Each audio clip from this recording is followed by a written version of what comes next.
So many people don't know this, but before I went into the ministry, I sold insurance, and it wasn't a life dream of mine to sell insurance, but I ended up working for my brother-in-law, and then he went on vacation, and while he was gone for like 2 or 3 weeks, I sold a bunch of insurance, which come to find out that's illegal because I didn't have a license, but I didn't know that then. And I did really well. And so after a year or so, I kind of went into business for myself, and I went in during the glory days. Back in the day, if you're kind of under the age of 50, you may understand this, or over the age, you may understand this, but we would just, it was called telemarketing, or it wasn't called then. You would just call people in their homes in the evening, and that's how you built a business. And before everybody and their bird dog started doing telemarketing, it worked, and it was glorious. Well, there's one guy in my town. I don't even remember his name. It's probably good I don't. But he was kind of my competitor, and he worked for the same company I did, and that type of stuff. And he was one of those guys that everything he touched turned to gold. And here's what made this even worse. He was a bad dude. We would go to like these award banquets. If you sold so much stuff, you'd go to these deals, and he would just party the whole time, have a different girl each night, and it was just a tough guy, and would always make fun of God and make fun of church. And he and I didn't get along too well. But the problem was, everything he touched turned to gold. He just kind of had that thing about him. Golly, I don't remember the year, but there was May 3rd, a tornado came through our area, and we were in Norman, Oklahoma, and where our offices were. The tornado, he was kind of on the west side, and the tornado went up as it was heading towards Moore and just destroyed everything in its path. Well, ended up destroying his farmer's insurance office, and so you would think that I would be like, well, there you go, And if I'm being honest, I wasn't a pastor then. I was a Christian, but I wasn't a pastor then. And so I was like, well, that'll show him. Oh, no, not at all. Because here's what ended up happening. One, got a brand spanking new office out of the deal. It ended up being the most gorgeous thing you've ever seen. And two, back in those days, before you scanned all the documents, we had to fill stuff out on paper. And probably more information you want to know, but if there's certain insurance coverages that if your agent doesn't offer them to you, then they could be liable if something happened that needed one of those coverage. That's why they all carry what's called errors and omissions insurance if you mess up. Well, back then we had to have papers that proved that you offered or we offered and you declined it. We had to have those papers. Well, they found his filing cabinets like scattered all over central Oklahoma, and so he had absolutely no record of anything from the moment he started his business until now. What that meant is, in a court of law, you couldn't prove he did anything wrong. So this guy got a brand new office. He got a clean slate on any mistake he'd ever made in business, and he's just making money hand over fist. And to make matters worse, I'm going to stop. I'm getting angry. To make matters worse, everyone felt sorry for the guy because he was on the news. Like, it was just devastating. I'm like, you were 50 miles away, dude. You were fine. And so everybody's buying insurance from him. And he's a bad guy. And so you've heard this, you've heard the phrase, why do bad things happen to good people? And we've talked about that before. But my concern was, why do good things happen to bad people?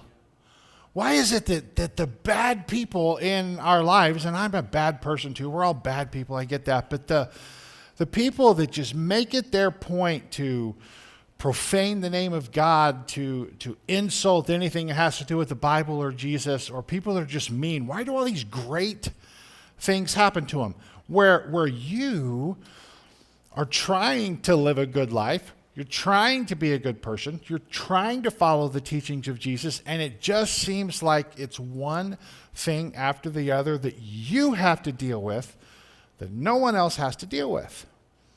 My guess is if you're like me, you've experienced something like that, and there's, call it jealousy, call it anger, whatever it is inside of you, because you're like, if I could just get a break And if that's you, there's some strength in the Bible and some teachings that I think we can learn from. We'll talk more about that in just a minute. But there, in our series, what we were doing is we're going through the Word of God, and we're looking at the story of redemption throughout the Bible.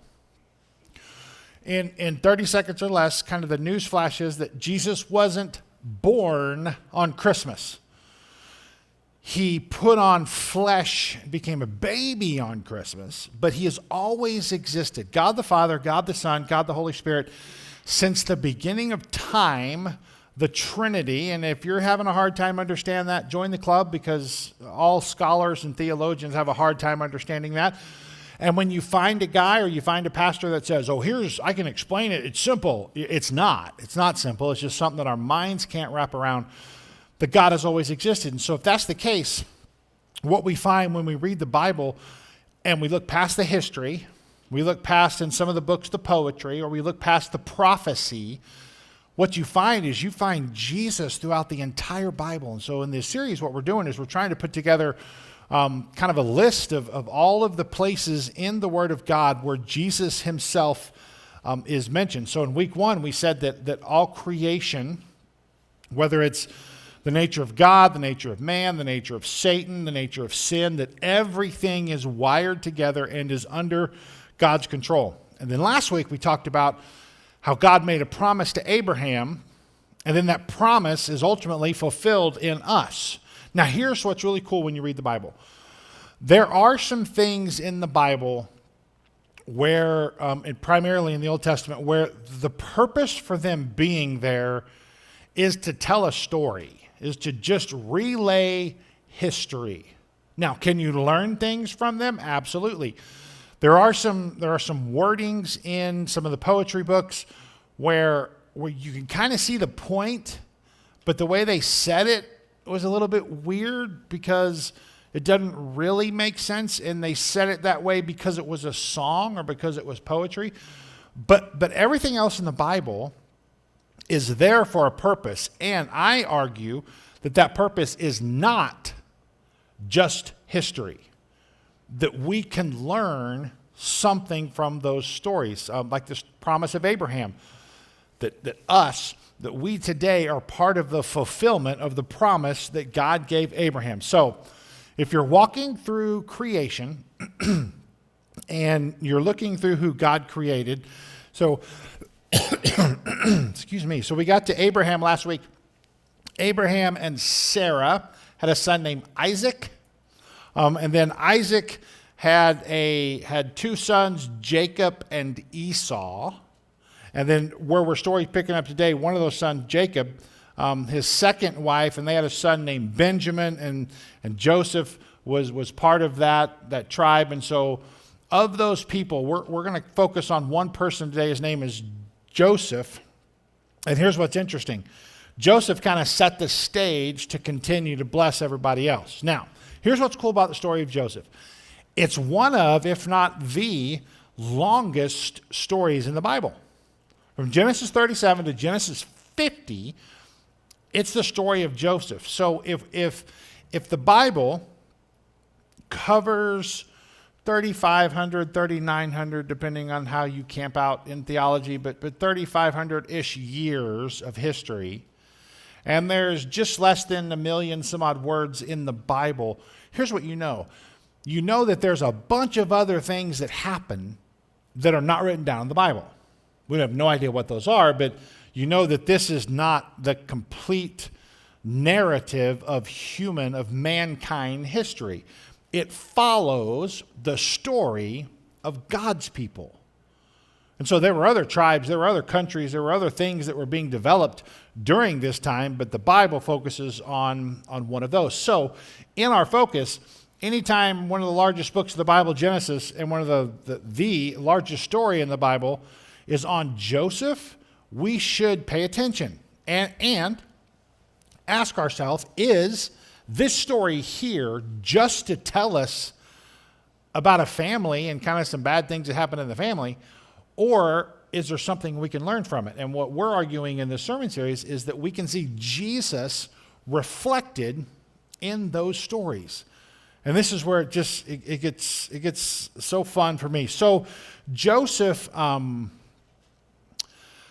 of my favorite stories, but I want to unpack kind of what happened if you missed that day of Vacation Bible School, or if you're not, if you weren't growing up in church. Here's kind of the story of Joseph. Joseph had a large family. There's 12 of them, 12 brothers, and Joseph was the second to the youngest. So if you're the oldest, raise your hand. Any oldest children? If you're the oldest child, raise your hand. See how proudly you people raise your hand?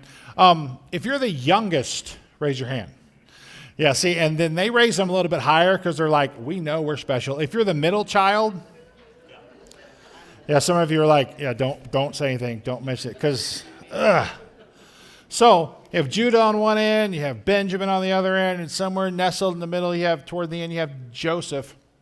And for some strange reason, Joseph was his father's favorite. Like, literally, he loved him more than he loved his other kids. Okay, moms and dads, let's have a talk, right? We love our kids all the same, and we would admit that. But you do have your favorites. And here's what I would argue. Not overall favorites, but there are, in my family, just my three boys. All the three boys know that my daughter is the favorite overall. But there are certain different things I would like to do with certain kids. Like if I'm going to do this, I want to take this kid. If this is going to happen, I want to take this kid. Because they're your favorites. And if someone were to ask me, did you have favorites? I would probably say yes. My wife would be like, we do not. I'm going to get in trouble for saying this today because like, we do not. Well, yeah, you do. You just don't admit it. Joseph's father just flat out, Jacob said, this is my favorite. And so he gave him the coolest coat you could ever imagine. You may have heard the story of Joseph and the coat of many colors. Basically what that was it was a symbol of royalty. Back then, dyeing fabrics was extremely expensive. And what was even more expensive is to dye fabrics multiple colors. And so that's where the coat of many colors comes from. His father gave him probably the most prized possession in the family, and in a way of kind of saying at Christmas or Thanksgiving, kind of like, he's the favorite, and if you ever doubt he's the favorite, just look at what he wears. And you can imagine Joseph coming out of his bedroom. They probably didn't have bedrooms back then, but you can imagine him coming out of his bedroom with that coat on. And, he's walking out. He's like, what do y'all think? You like it? Hey, let's all go throw on our coat of many colors. Let's all. Oh, you didn't get one. That's right. I forgot. You didn't get one because I'm the favorite. So then he goes to bed one night, wakes up, and he's like, guys, I had a dream. And you know how you treat your younger siblings. You're like, you did? I don't care, right? Because you don't have time for the little ones. And Joseph begins to tell the story of this dream. He's like, guys, in my dream, and imagine this, 12 brothers. That's a huge family, and you're almost the youngest. Like, you're way down at the bottom. He goes out and he says, here, in my dream, you all my brothers, guess what?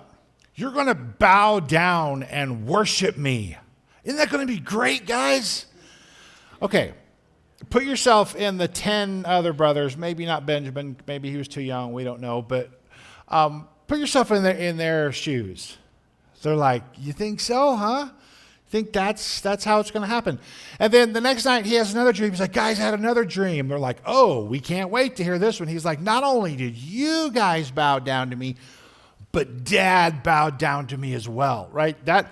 This is, if you have 12 older brothers and you're one of the youngest, don't tell anyone about that dream because it's a recipe for disaster. Well, these brothers were evil. So what they did is they decided, we're just going to kill him, right? Let's just kill our brother.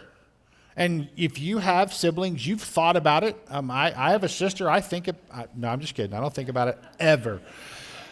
So they went out and they got ready to kill him. And then one of the older brothers, who ended up being pretty evil, you can read about that in Genesis, but he's like, guys, we probably shouldn't kill him. So they threw him in a pit. They're getting ready to kill him. And then here comes a caravan of people migrating into Egypt, and they're like, let's sell him as a slave. And so they sold him as a slave. They took his coat of many colors and they put blood all over it and dirt all over it. And they said, we're just going to go tell Dad that he died. He got attacked by a wild animal and everything's good. We get rid of our brother. They carried out this plan. Joseph, one of their younger brothers, is on a slave on his way to Egypt. So he gets into Egypt, and interesting situation. God had, for whatever reason, all of the bad things that was happening to Joseph, God had kind of singled him out as someone who would ultimately save everyone. He ends up in this guy pretty high in the command in Egypt. Potiphar's house is what it was, and Joseph kind of lives in this guy's house, and he's serving this family. Well, the wife kind of gets the hots for him, and Joseph, he's an honest, honorable guy. The wife like almost attacks Joseph sexually, and Joseph's like, I'm not having any of it, and he runs off, and she ends up grabbing his cloak that he has, and it's this whole thing. Joseph didn't do anything wrong. The wife was crazy, and so what Potiphar did is end up throwing Joseph into prison. Okay, so if you're Joseph, you started out as the favorite. Your brothers tried to kill you. They sold you in slavery. You ended up in Egypt, and now you're in jail for something you didn't even do. And so if you're Joseph, you're thinking, what in the world? Why is this happening to me? So while he's in prison, he actually interprets the dream of a baker and a cupbearer, and that dream ended up coming true. The baker and the cupbearer end up leaving the jail, and Joseph basically said, hey, when you leave, put in a good word with Pharaoh, try to get me out of here. Well, they end up forgetting, and they didn't tell, and Joseph's kind of rotting in prison, and it's just a horrible story if it would have ended there. Then Pharaoh has a dream, and all of the people tried to interpret the dream, and it wasn't right. About that time, a couple years later, one of the baker or the cupbearer, they're like, I got an idea. There was a guy in prison that was like a pro at interpreting dreams. Let's go ask him. So they asked Joseph, here was Pharaoh's dream. What do you think it is? And Joseph's like, it's simple. You're going to have 7 years of prosperity in Egypt. And everything's going to go right. But you have 7 years of famine coming afterwards. And so they ended up, he was telling Pharaoh, you got to prepare for that. Take some of the prosperous times and set some aside to make it through the famine that's coming in 7 years. It ended up that happened. And Egypt as a civilization was saved because Joseph had the wisdom to interpret this dream through the power of God, and it ended up saving them through the famine. So now Joseph is in number 2 in command in Egypt. So from slavery, or from his brothers trying to kill him, to slavery, to working in some guy's house that was nice, to jail, out of jail into Pharaoh's house, and not only that, but the second in command in Egypt. And so it's a fascinating story. I've left out so many intricacies. If you love those type of history storytellings, read Genesis 37 through 50. There's just some fascinating stories of what happens in the life of Joseph. But here's what's crazy. At the end of that story, Joseph's brothers, they need food because they're in a famine, right? And so they said, the dad says, go to Egypt and see if we can get some food from Egypt. And so the brothers load up and they go to Egypt to get food. And when they walk in to get the food, they don't recognize him because it's been 7 years or 10 years. They don't recognize that the guy that's handing out the food is Joseph. They don't recognize that that's our brother. But Joseph recognizes them. And if you're the younger child in the family, you can just imagine, you're like, this is the most fulfilling moment in my life that my brothers are bowing down to me asking for food, right? That's what my dream said they were going to do. So like any good little bratty younger brother would do, he plays with him a little bit. He's like, yeah, I don't know. Is this all the brothers? And they're like, well, for the most part. They're like, oh, don't you have another brother? Any more at home? It's like, well, we have Benjamin, but he's the baby.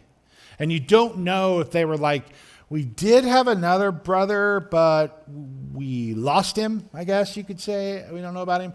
But Benjamin's the baby. And so other than that, that's it. Well, here's what Joseph said. Hey, go get the baby. Go get Benjamin and bring him here. The brothers are like, are you kidding me? Dad's never. The last time we left with our younger brother, we didn't come back with our younger brother. There's no way in the world Dad's going to let us bring Benjamin. They end up going home. They brought Benjamin back. And he's like, yeah, I don't know if you guys are trying to scam me or what's trying to happen. But just go back to your rooms and we'll talk again tomorrow. And when he did, he took like a golden goblet and stashed it in Benjamin's suitcase. And then had the guards come in. They're like, we think someone stole something from the palace. And they're all like, no, we didn't. They open up Benjamin's suitcase. Sure enough, there is the golden goblet. This whole thing is falling apart. Meanwhile, when you're reading the story, Joseph is fighting back his emotions because that's his family. They end up having this reunion. And I could just imagine, it's like, guys, remember yesterday you were telling me the story about how you lost one of your brothers? You know, we found him. They're like, you did? He's like, yeah, it's me. And so there was just this redemptive thing. He ends up giving the family food and saying, go get your dad, get your family, bring them here. Joseph carved out an area of Egypt for them to live, and everyone else in their family came. What happened is this small area grew into a mighty nation. So all of God's people, remember in the story of Genesis, we're following God's people. All of those people now have a place in Egypt to call their own, and they're growing into a mighty nation. Well, what we know a few chapters later is that Egypt gets wise. They have millions of people who are living there that are not Egyptian, and they said, let's just use them as slaves.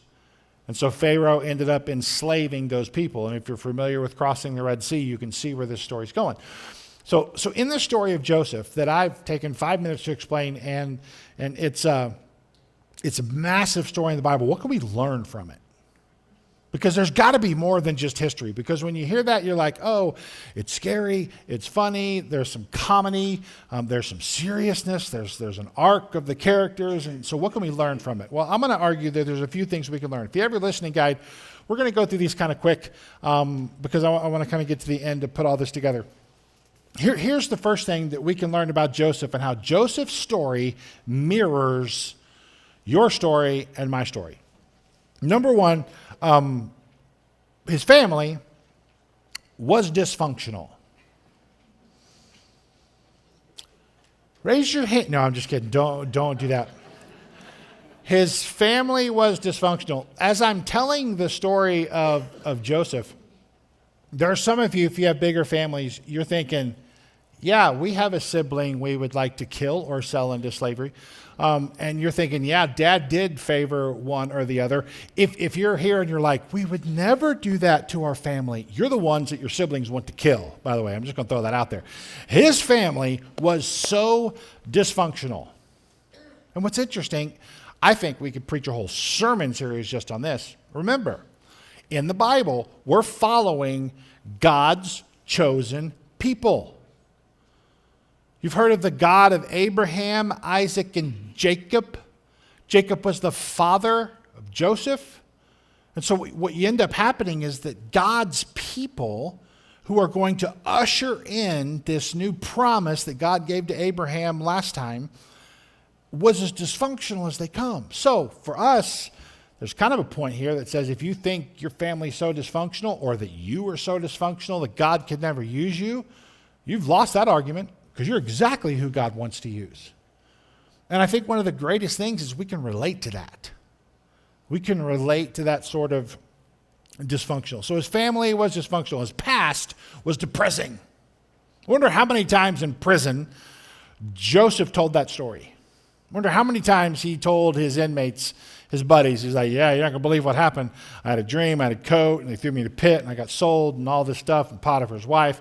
Because when you look back at Joseph's past, you would say, you're not chosen by God. So before we get to the famine and the prosperity that Egypt experienced because of Joseph, if you were to say pick one person in the Bible who had a past that would set up to be one of the most influential, powerful people in the Bible, you would not have picked Joseph because his past was depressing. There are people sitting here in this room, more so than dysfunction, that's you. You know what you've done. You know what happened, and there may be people that do, maybe people that don't, but you know your past was just as depressing as Joseph. Maybe they didn't try to kill you, but maybe they wanted to. And when you look back at your past, it's a dark place. And so what we do, we train ourselves not to go there because it's so depressing. Not only that, but at this point, his future was disheartening. There's no hope, right?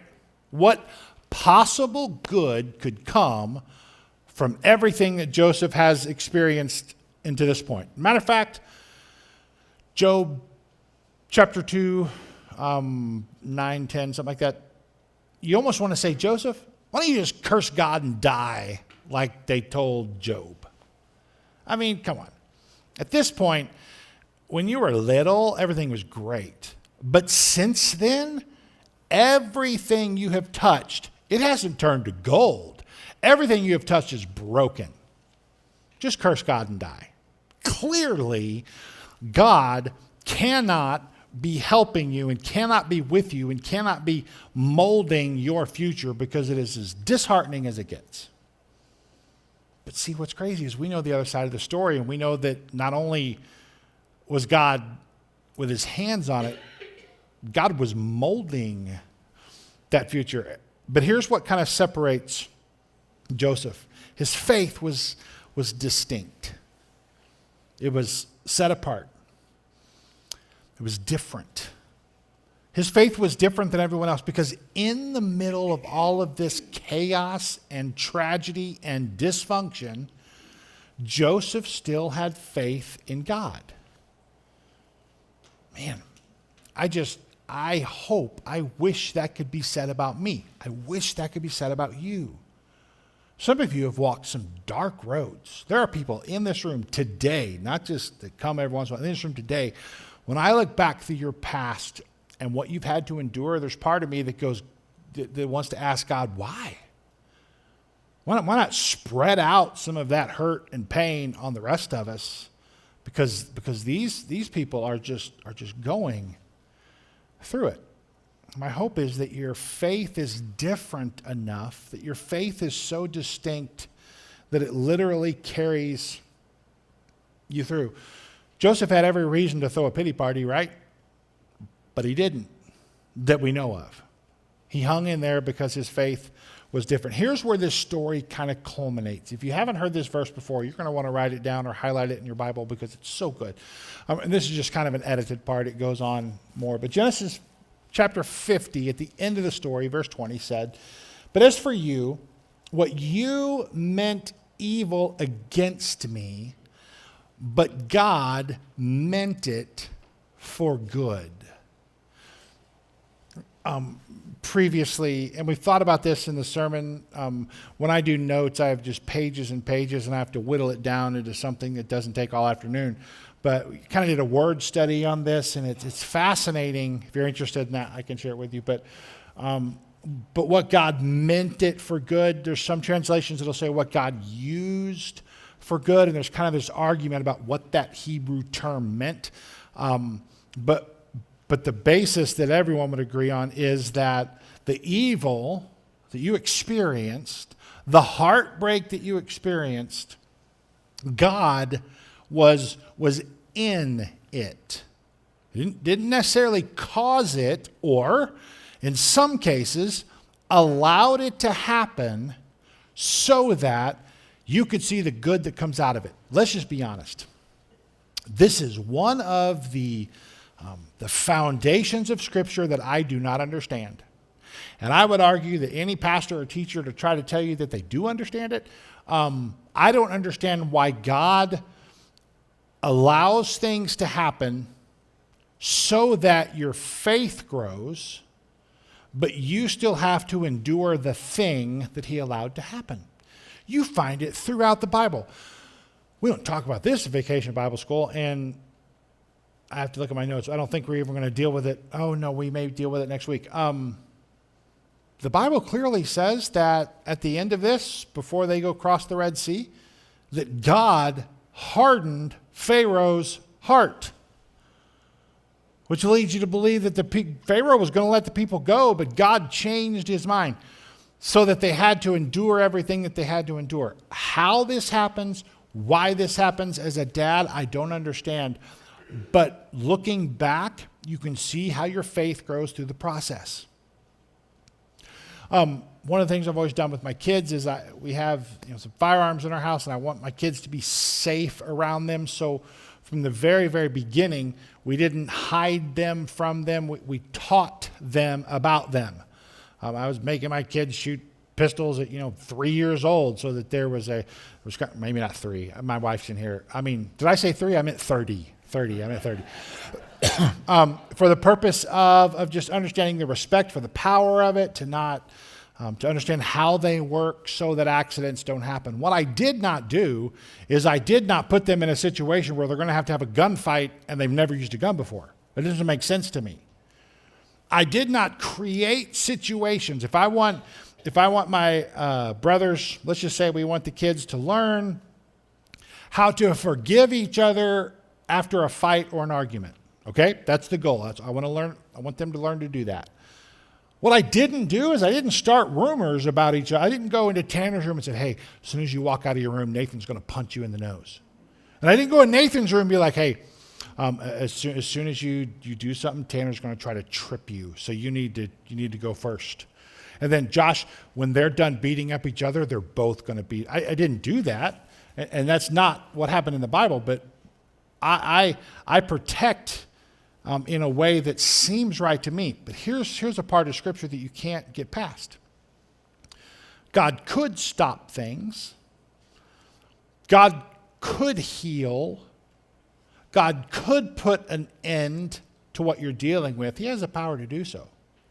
But in his sovereignty, and I hate to use that word because it means so much, but in his wisdom and in his love, he doesn't, so that as you have walked through the issues, the pain, as you've walked through not being healed, as you've walked through failed relationships, you're stronger on the other side of it and your faith grows. As a matter of fact, towards the end, James tells us to be patient in suffering because it's going to happen. And so as believers, we don't doubt God's reasoning. God knows more than I do. Knows how God is much better father raising my kids than I am. So whatever he's doing it right. But it should make us pay attention and say, whatever evil that was happened, God meant it, God used it, God allowed it for good in our life. So if that's the story that takes up the majority of Genesis, what does it mean to us? So if that's redemption in Joseph's story, how can we look at Joseph's story and are there things that we can glean from that? So at first, we said that Joseph's family was dysfunctional, and I would argue that God's family is exceptional. That you are in a family for the purpose of growing your faith. I heard a guy do a study on it, and he mentioned it. I read it on the internet, and everything on the internet is true, right? But he's like 14 some odd different times in the New Testament. It says that your faith family, your brothers and sisters in Christ, they help you to grow in your faith, and without them, you would be missing out on something that you would have otherwise had. 14 different times throughout the Scripture. I don't know if that's true. I haven't done my own research. But God's family is exceptional in getting you through your faith. Now, let me also say that in this group, let's just do this. Look around for just a second. I know it's a little awkward. I'm going to take a drink while you look around. Some of you aren't looking around. You're like, don't make me look around.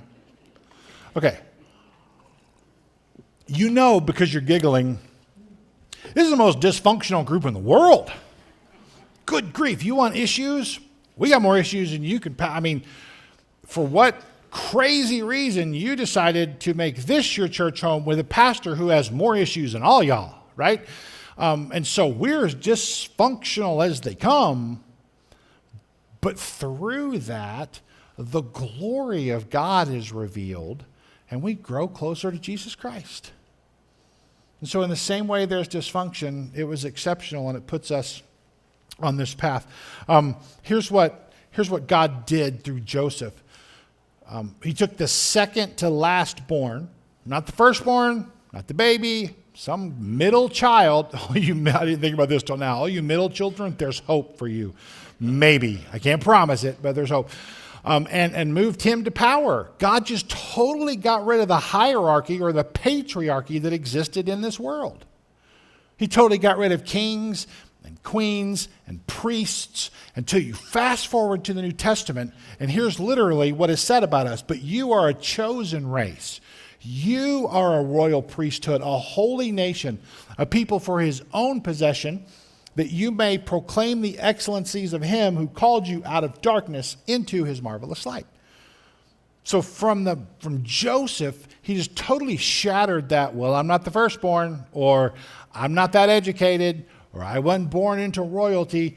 He shattered that because God is setting apart a people, and he's doing something different through those people. And then we said that Joseph's past was depressing. Pay real close attention to this. Your past is exempt. If you're like, I'm not a note taker, I'm not writing this down, I'm just, listening, don't miss this. Your past does not have to define you. I'm not sure who needs to hear that, but your past does not have to determine your future. Now, I know it was bad, and I know you've had to endure more than most people had to, and I know that you just have tragedy after tragedy, and if we're honest, maybe for some mistake after mistake after mistake. But as far as Jesus is concerned, your past is exempt.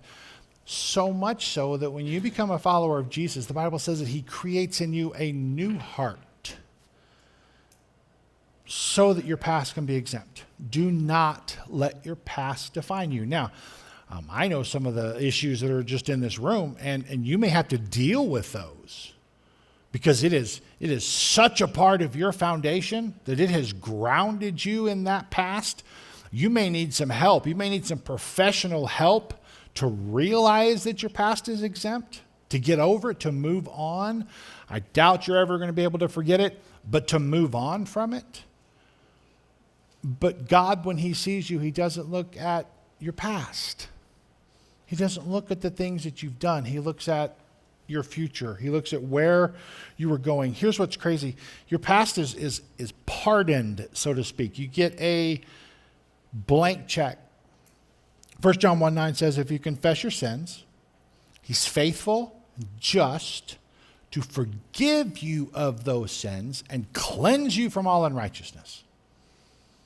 So your past doesn't have to bind you. Your past does not have to hold you down. Psalm 103 says that when you ask forgiveness for your sins, that God removes them as far as the east is from the west.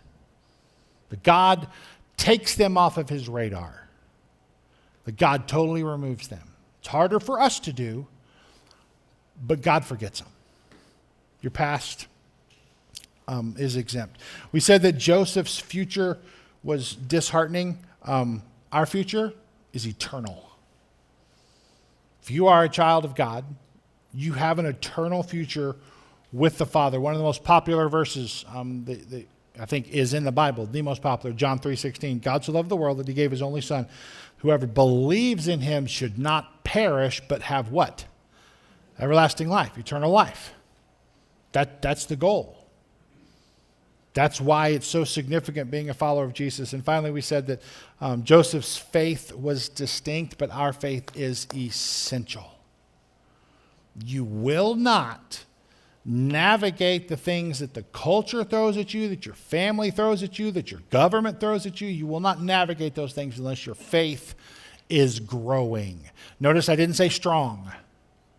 I don't know what a strong faith is. Outside of the Bible, I don't know what a strong faith is. I do know what a growing faith is. I do know that I'm going to have more faith in God today than I had yesterday. It's one of the things that I pray for myself. I pray frequently that how can I build someone up? How can I encourage someone today? And then the other thing is, how do I make my faith a little bit stronger today than it was yesterday? Because it's essential. It's by grace are you saved? Right, we understand that. Through faith, through believing, through not just believing in, but believing God and having that faith. Now, here's also the scripture says that 2 Corinthians 4:16, whatever you're going through, don't lose heart. Don't bail. I think Joseph had every chance of bailing, and he didn't because of his faith. So we have that same type of faith. We keep pressing on. So here's a few keys. I'm going to give these to you real quick. How do you break this cycle? Because some of you are like, Joseph's story is good. You want a better story? Let me write you a story for Genesis 37 to 50 because it's as good. How do you break that? Because here's what we don't want. We don't want our kids following in that same mold, do we? You do not want your kids ending up like you ended up because of what you had to endure. So you want to break this cycle. This is becoming more and more evident every single day of my life. From now on, and there's a couple of you in here that have asked me, if I'm doing your premarital counseling, I'm going to have the guy come to my office and we're going to do one session with the mother-in-law. And they're going to go out to lunch. Because here's the deal. Your wife will end up like your mother-in-law. Your husband will end up like father-in-law. That's it. My mother-in-law has been living with us, came to visit, and she keeps wanting to go back home, but we keep changing her plane ticket because every bit of laundry is folded, the house is clean, there's food on the table. We're like, all right, this is kind of cool. So we're just going to build on another room and have her live with us forever. But the kids will look at Patty and we're like, we just see so many things that just an exact replication of my mother-in-law. Love my mother-in-law to death. In that situation, it's a wonderful thing. Maybe in your situation, you're thinking, no, please no. But it doesn't have to be that way. Here's what I want you to hear. If it's a bad situation, it doesn't have to be that way. You can break that cycle. We just said your past is exempt.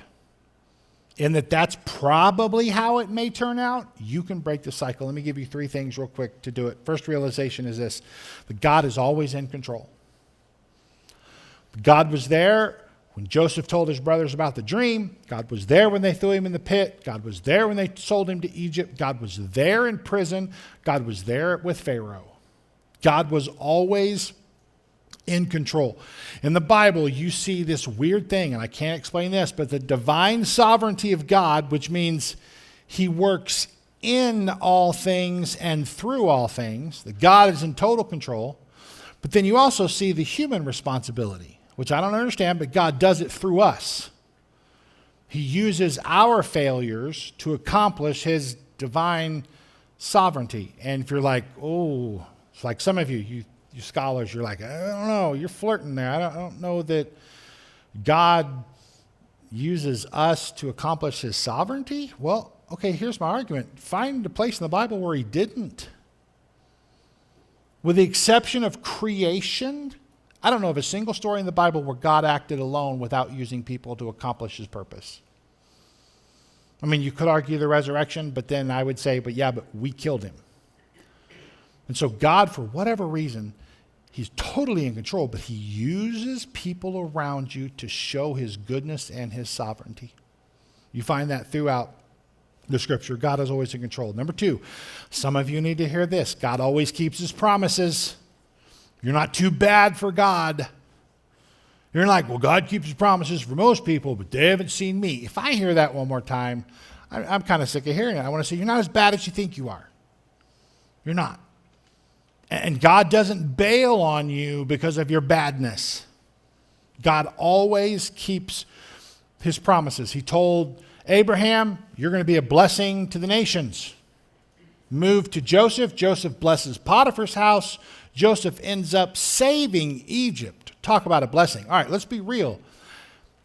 Did Potiphar deserve a blessing? Probably not. Let's get even worse. Did Egypt deserve a blessing? No. They didn't deserve it at all, but God did because he always keeps his promises. He always keeps his promises regardless of how that fits and who that blesses. And here's number 3. God is always with us. God is always present. God is always here.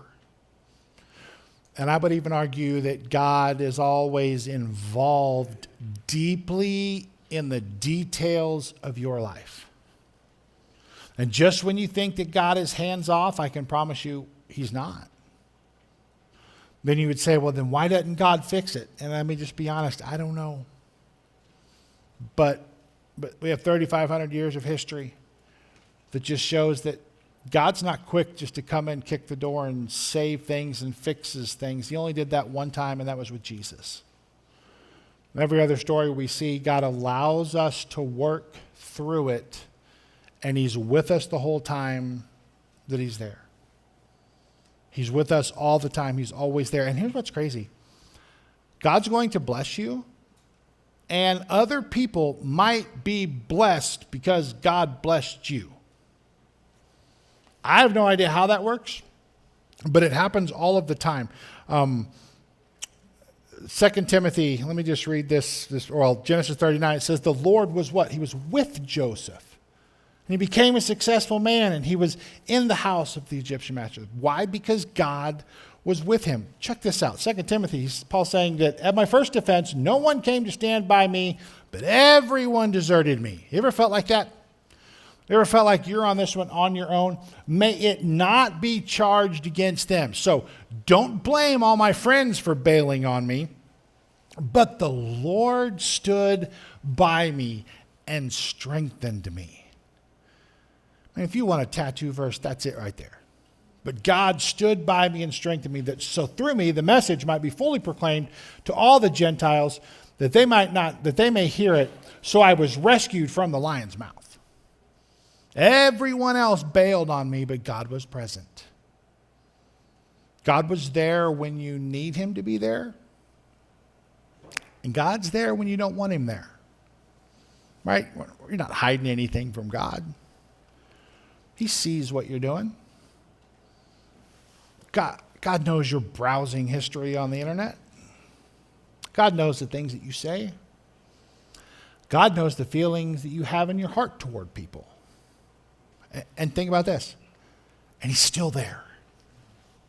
He didn't bail. When God sent his only son to die for you, he knew what he was purchasing. And he did it anyway. One of the craziest things, if you've ever ordered anything on Amazon, you get it and you're like, man, it looks so great on the picture and it's just awful, and you send it back.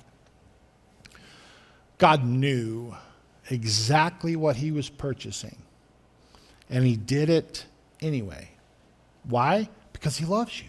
Because he always keeps his promises. Because that is the story of redemption. This whole entire servant series is defined in the title. That God is redeeming you, taking you from something that you're not and making you something that he wants you to be. That's redemption. That is salvation in and of itself. So no, you're not too bad. No, you haven't done so many things wrong. I know your past was awful, but God's in this saving business. His purpose for you is redemption. Let me have you do this. Let me have you bow your head and close your eyes. I was thinking yesterday, there's so many different ways that if you're a follower of Christ or if you're not a follower of Christ, that you can kind of navigate and pray through this. But I think if we're honest, there are days, I know at least for me, where it seems like God is totally absent. I think if you're honest, you would say either God is not here, or he's not involved, or probably more frequently, he just plain old doesn't care what's going on in my little life. Can I argue that nothing is further from the truth? And I would also say don't ridicule yourself for feeling that way. I can just imagine Joseph in the pit before he was sold. I can just imagine, I guarantee he wasn't saying, oh, this is perfect. This is exactly how I had it planned. Of course not. There was pain. There was agony. And what I want you to hear today, if you want to break that cycle, I can tell you that your faith is so essential that it's the only thing that's going to make you survive the dark night of the soul. If you haven't been there, or maybe you've been there frequently, where all hope seems lost. Like what Paul said to Timothy, that everyone has abandoned you. You know, if that's you, let me argue that God hasn't. He has been with you the whole time. He always keeps his promises. He's always in control. So I'm going to give you just a few minutes to do business with your Heavenly Father. And maybe some of you, you're thinking, I got to start breaking the cycle. Here's your first step. Grow your faith. How do you do that? You spend time in his word. You spend time praying. You spend time in worship. You draw close to Jesus, and the Bible says he will exalt you. So as I pray out loud, you can do business with your Heavenly Father this morning. Dear God, stories of faith in the Bible. I know for me, when you read those things, it just seems like if I only had that kind of faith, if I could only grow into that type of faith. God, help us to realize, me most importantly, that in the moment, the pain was just as real, the heartache was just as bad. And I would argue that they probably didn't even feel like they had faith, just like me. So God, as a group of corporate believers, as followers of Jesus, I would pray that you strengthen our faith every day, that you help us to grow in the goodness of God through the redemption of Jesus Christ. God, for the person today that doesn't even really know what that looks like, would you reveal your presence to them? Would you affirm your promises to them? Would you let them know that you are in control, not just the big things, but in every detail of their life? God, help us to share this message with those who are maybe not worried about breaking the cycle, but they already feel broken. In a way in which only you can do, would you begin to put back those pieces of that heart and mold it into something that soars with belief and faith because of Jesus. We thank you this morning for his death, for his burial, for his resurrection, so that even a guy like me could have new life through Jesus. For it's in his heavenly and precious name we pray. Amen.